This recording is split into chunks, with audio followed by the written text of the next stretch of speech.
Chers internautes, bonsoir. Votre serviteur Ousmane Bakary Sané, directeur d'école, poète, linguiste, archiviste de la tradition orale, revient avec un sujet assez singulier. L'Afrique face aux prochaines échéances électorales. Quel avenir pour l'état de droit? Très content de parler de nouveau avec vous.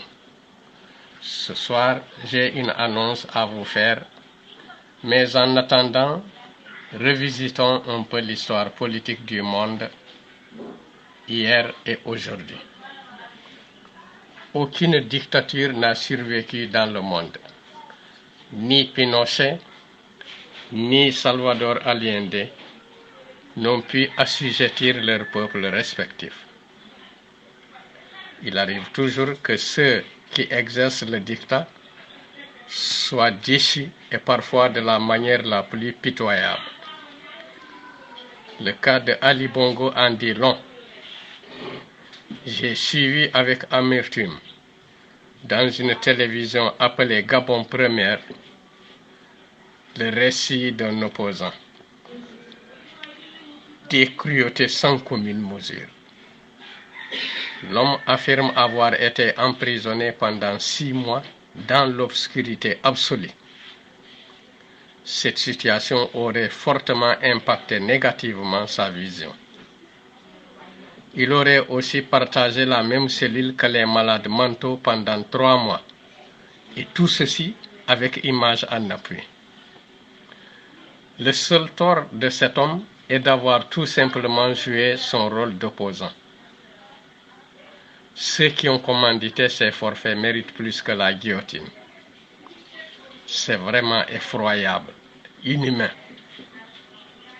Des informations nous sont parvenues à travers les médias que le président déchu aurait détourné près de 600 milliards de francs CFA.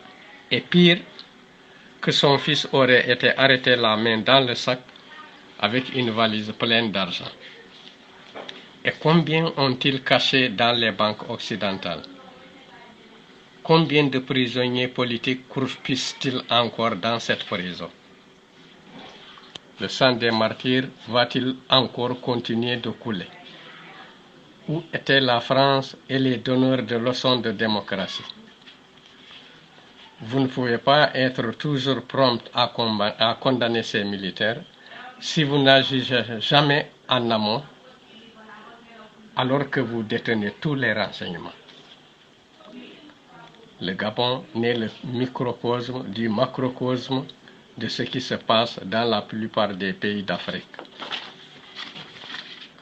Pourquoi acceptez-vous toujours que nos chefs d'État pillent les biens de leur pays pour les garder chez vous?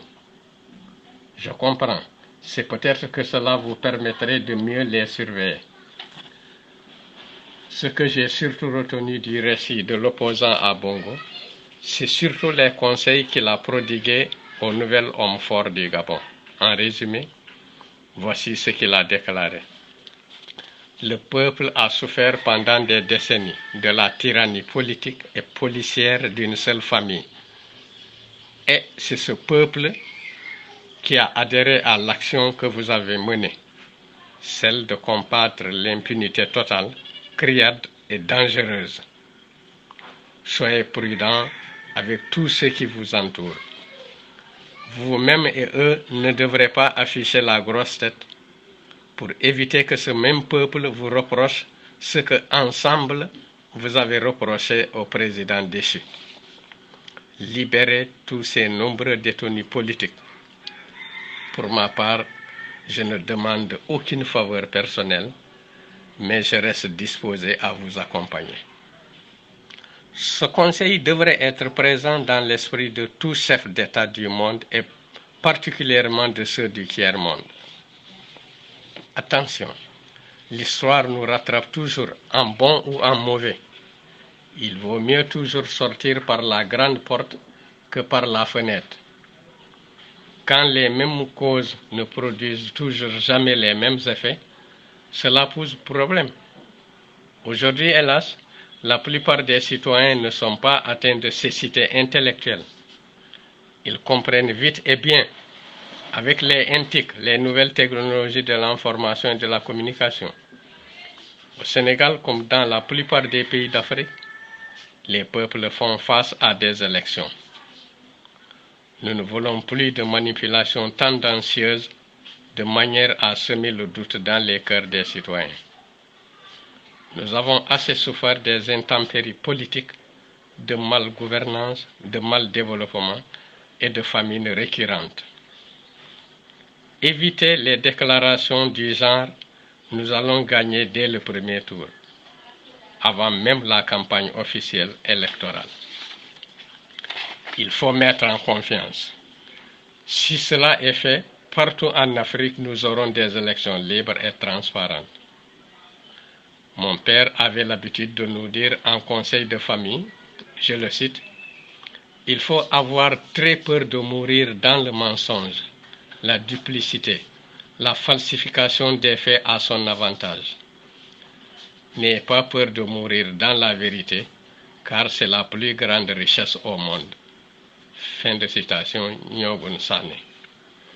Moi, j'ai horreur des scélérats et autres courtisans de tous bords, prêts toujours à collaborer pour la liquidation physique de quelqu'un, sans raison, mais uniquement pour de l'argent.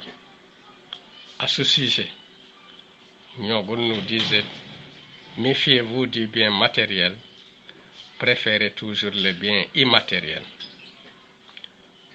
1 milliard, c'est 1000 millions. Ben milliard, moi 10 millions. Doy na waar. Milliard killing, wolem million wili killing. Et milliard yakun, yoynum 6 millions soni wili. Donc vraiment, quelqu'un qui en garde des centaines alors qu'il n'est ni entrepreneur, ni industriel, ni homme d'affaires légal, comment doit-on le qualifier? A-t-il commis un bien pour l'humanité ou un crime contre l'humanité? Je pose la question à vous, messieurs de l'ONU et surtout de la CPI, car j'ai l'impression que pour vous, le crime, c'est seulement quand des individus mettent fin au règne d'autres individus que vous protégez.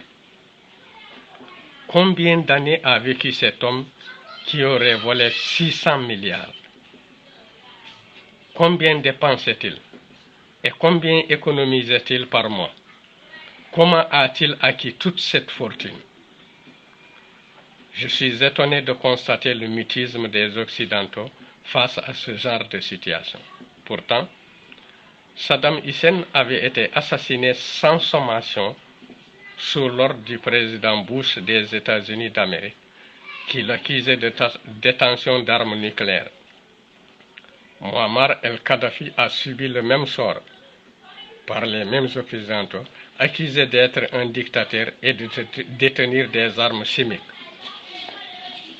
Le tort de ces deux hommes est qu'à un certain moment de leur histoire, ils n'avaient jamais caché leur mépris pour le camp occidental.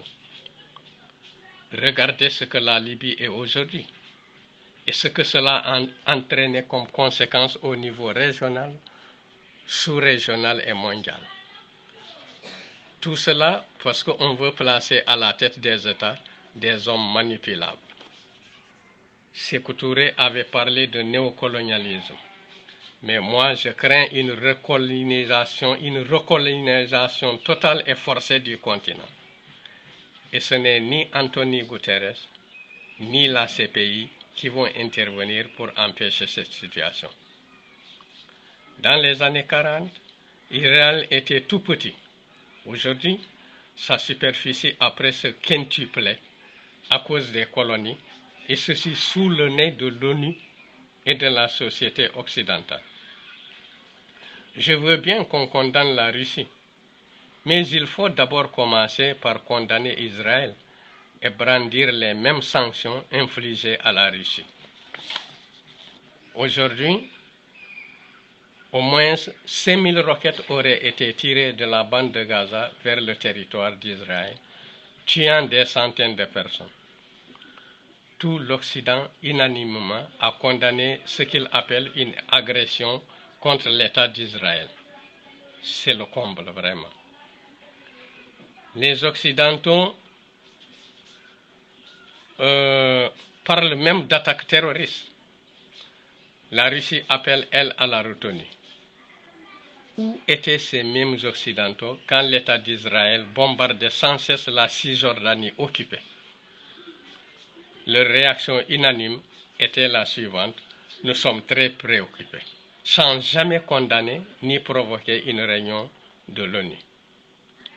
La bataille que mène la Palestine contre Israël est une guerre de souveraineté et d'intégrité territoriale, et non de religion. Il me semble que dans l'esprit de beaucoup de gens, y compris même ceux du tiers-monde, il y a de l'amalgame. Rien ne peut légitimer l'envie des chefs d'État du tiers-monde de vouloir ôter la vie de leurs opposants politiques. C'est simplement inadmissible. Je souris quand j'entends des gens dire avec fierté « nous sommes dans un état de droit ». Mais le droit ne signifie pas la justice. Et c'est cette dernière qui fait toujours défaut. Bien sûr, droit et justice ne peuvent vivre l'un sans l'autre. Je déclare solennellement ma candidature aux prochaines élections présidentielles de mon pays, le Sénégal. Une candidature sous une autre forme. Je suis un candidat virtuel et vous suivrez tout le long de la campagne électorale tous les détails de la forme de gouvernance que je voudrais voir installée. En fin de campagne, j'indiquerai clairement le candidat officiel avec lequel je vais cheminer et je suis sûr que vous serez à mes côtés pour le faire élire. En attendant, pour des éclaircissements ou des contributions, prenez mon numéro 77 115 10 18. Je vous remercie.